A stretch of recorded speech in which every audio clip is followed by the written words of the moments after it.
Hi.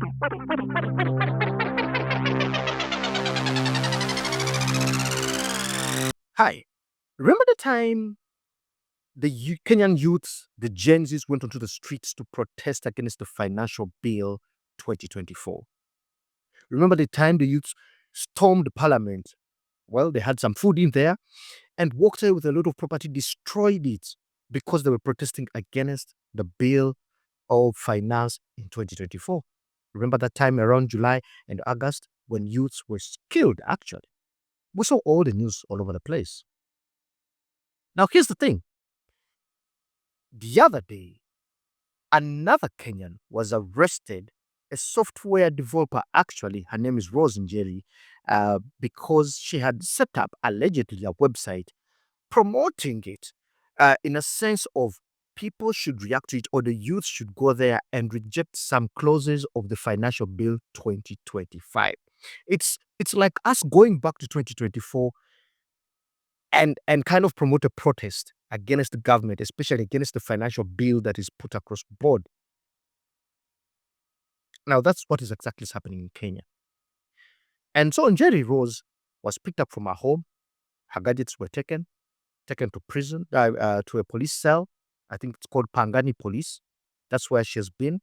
The Law Society of Kenya had tried to look for her for a couple of hours until they got intelligence that she is actually at the Pangani police station where they went. At least they had access to her later in the night at around 8 p.m., but they failed to secure a police bond from, the police to get her and take her home. Her mother has been crying and saying her daughter is sick. She has anemia and other diseases that will escalate if she's left in jail. And many other people are coming out to say she's just an innocent person trying to promote the goodness of the country. Well, the police doesn't look at it that way, or the government doesn't look at it that way. They see another plan to bring a protest that will destabilize the country's economy. If you remember what happened in Mombasa, how shops were attacked, looted in different places, even in Nairobi, Carrefour suffered.